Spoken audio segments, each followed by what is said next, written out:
was the incident with Joe Higginbotham and somebody at the courthouse? I think you were there, right? Well, it was after this happened. I wasn't there, no. Okay. But Dad pulled up on the west side of the courthouse. Joe Higginbotham and Dorothy was in there with him. I say it was after it happened. I don't know. It might have been before it happened. I don't know. Uncle Levy seen him, and it's a high sidewalk there next to the jail, you know, the old jail. Well, it had to have been before because Levy was still alive. Yeah, that's right. It was Yeah. before. It had to be before. Okay. Pulled up there, and that, you know, you couldn't step up on the sidewalk. You're too high to step up. Right. I remember how that was. He pulled up there, Mother and Dad, and Joe and Dorothy. That's right after Dorothy got married. And Uncle Levy come over there and hemmed him in, you know, diagonal parked car. He got him in between his car and that sidewalk. And Joe just stepped out the back seat behind the car behind Uncle Levy then, you see. And he said, Levy, don't bother him. And he turned around with a knife in his hand to hit him. He didn't have it open or anything, just, you know, reinforce you. That's coming where they fought a lot then. They'd have a knife in the hand, fold it up in the hand. Right. Just make a more powerful hit. Right. And he was getting ready to swing at Dad, and Dad told him,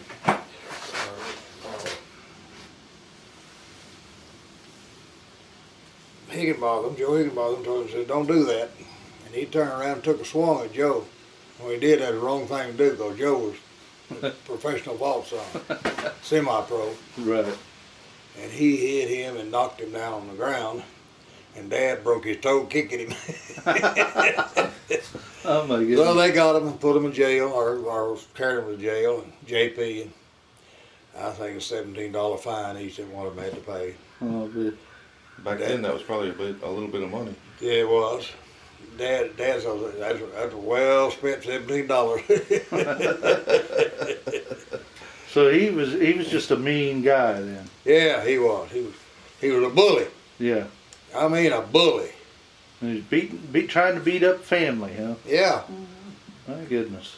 Well, he was jealous because she didn't deed him or his wife, you know. Right. And he didn't get that 5 acres, really, is what it amounted to. He was jealous of that. Huh. Thought it ought to have been his. Right. Trying to take it. And you don't take property like that. Yeah. That's what we were saying yesterday. Most wars and fights and everything is about land or religion. Yeah. One of the two.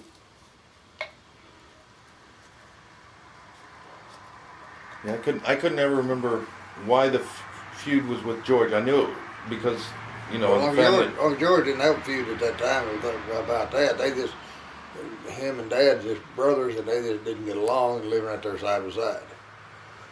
They didn't get along. It wasn't because of the killing, or no, that had nothing to do with the killing. Okay, so because when we were little, and my cousin Timmy, Uncle DeWitt's grandson, we used to go down there. Timmy had the Trail 70, Honda Trail 70, and we used to ride down there. I used to ride on the back with it. And we used to go down there, and we were always told, especially Uncle DeWitt had a big, and IMV had a big problem with us going down that way. And so did Grandpa and Grandma. But we went down there one day, and one of our cousins was down there, and we ended up having a weenie roast with them that evening. We snuck off and went down there. They invited us for a weenie roast, and we went down there, and we both got in big trouble. We got scolded for it. Yeah. And it's just because. Well, you see, Dad and his brother Uncle George didn't get along. When I was in high school, I raised a little old patch of tomatoes over there on that hill, Sandy Hill, across the creek from the house, and sold 1 or 2 semi-truck loads off of it. Wow. And still had a lot of watermelons out there. So I got Uncle George, he had a pickup and Dad didn't. And I got Uncle George, asked Uncle George, and I got along with him fine. Just Dad and him couldn't get along. Right. And that goes way back to another story altogether. I can tell a little bit about it, and that's about all. I went down there and, asked him about if he's going to go to Manny to sell watermelons. So we started selling watermelons. We sold for about a month. He'd get what he had to go, load it up, come over there, and I'd finish loading them. Pickup load. I mean, a big. This was Uncle George and you? Yeah. Okay. And Uncle George. And Dad was truck farming at that time, picking peas, beans, tomatoes, and okra, you name it, and selling it. But he had a little car he hauled it to Hemphill, so. And I'd help him gather the stuff in the evening, and he'd help me gather some watermelons. And then Uncle George come over there and pick them up.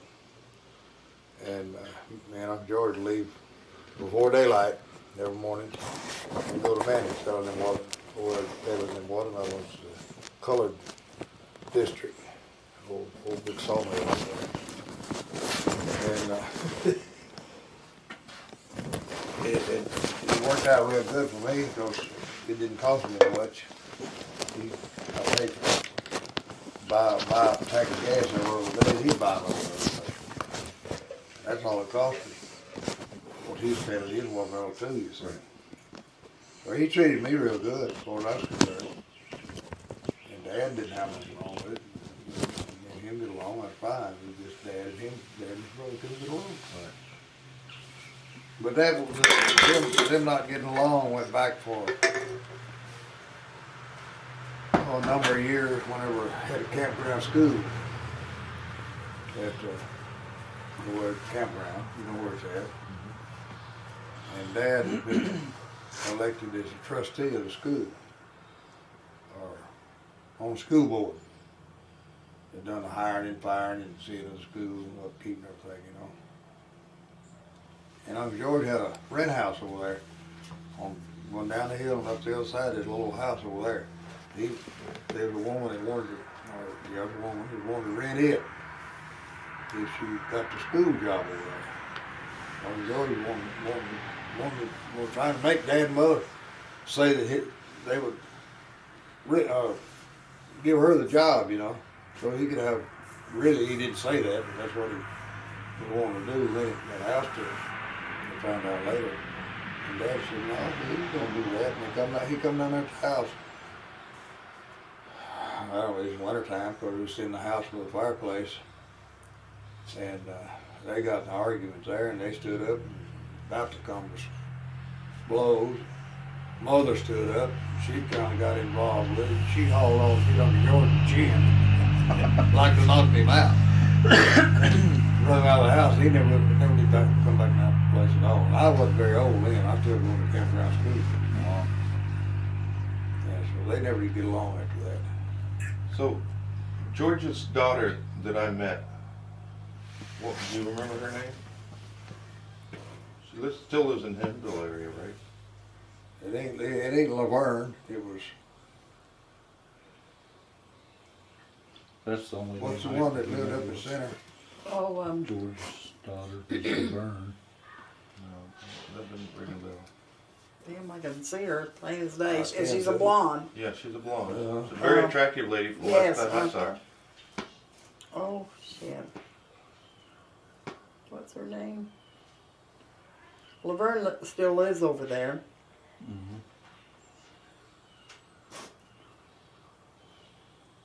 She doesn't live in the Hemphill area now? She lives in Center, I think. She lived up around Center. But she married some doctor or something up there. Right. Well, she was married to a guy that was on the REA and he got electrocuted, correct? Yeah, no, he wasn't. He didn't work for REA. He worked for Hobbert's Feed or whoever Hobbert sold out to, Holly Farms. worked for one of them two, and they had their own feed mills where they produced their own feed. And and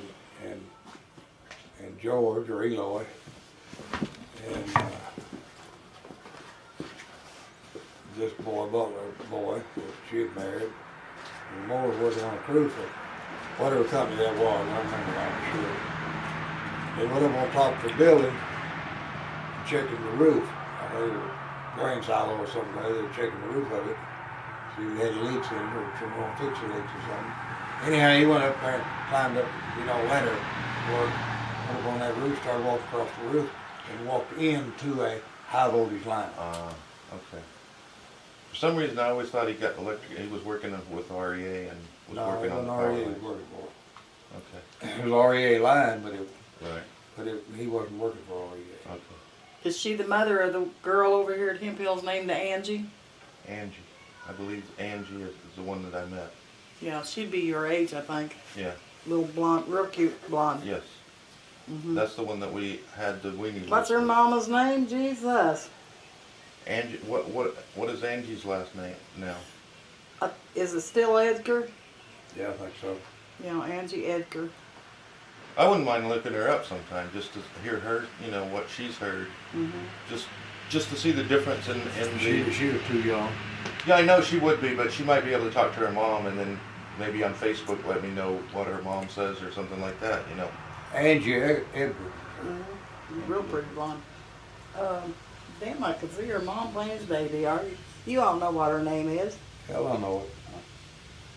I got to Angie see. Edwards? I got to see your Edgar. mom. Edgar. Mm-hmm. Angie Edgar. Edgar. Yeah. I got to see your mama.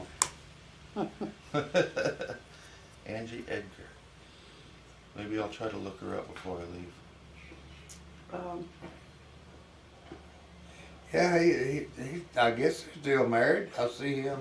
He used to work over there at the Quick Lube.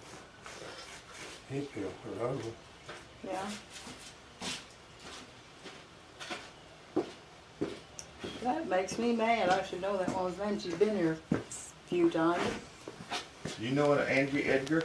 Maudie, Laverne. That's the girl that was at the corner that I had the weenie roast with.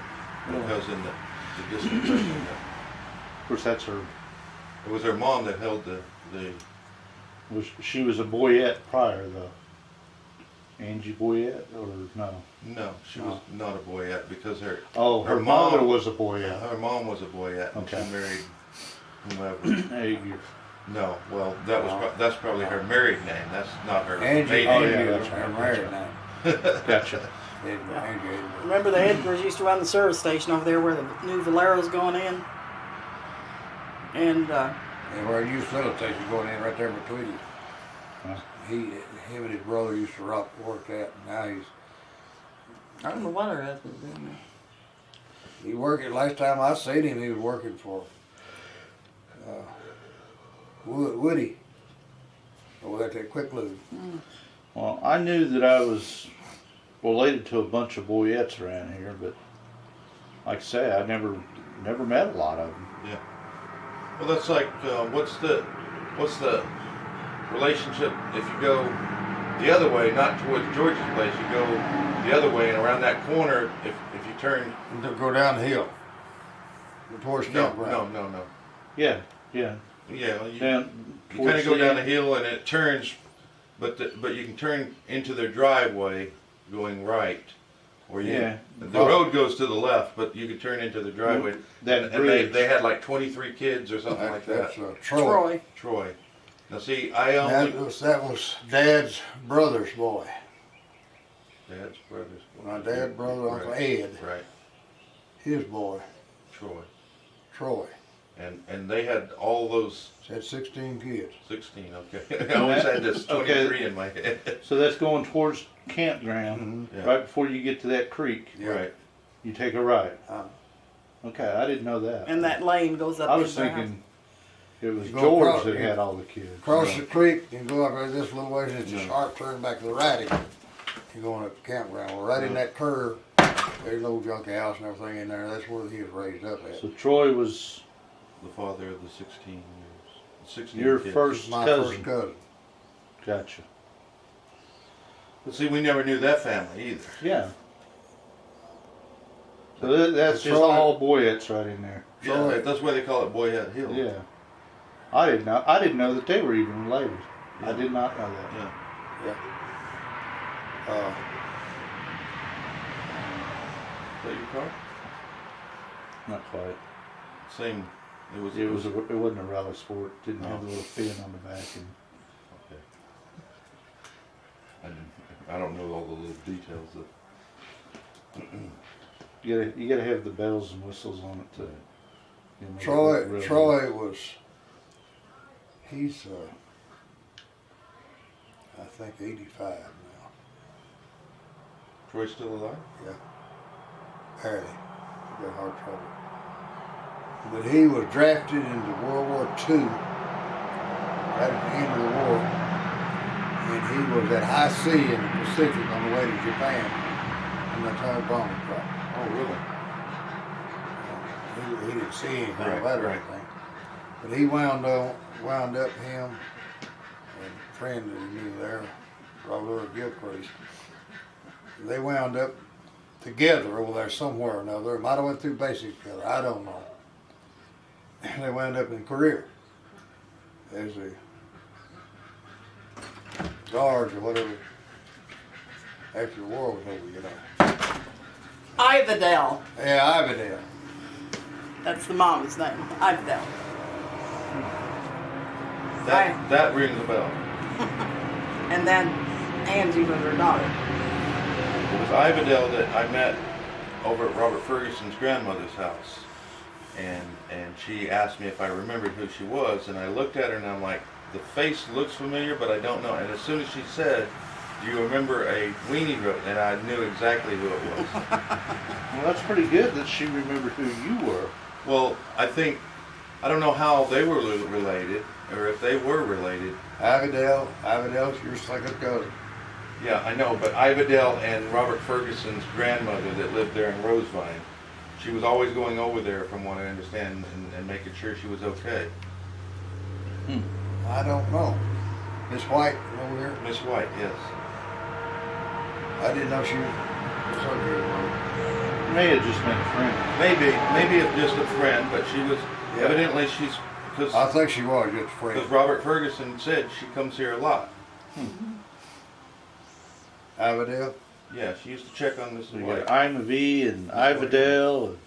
Yeah. Yeah. Yeah.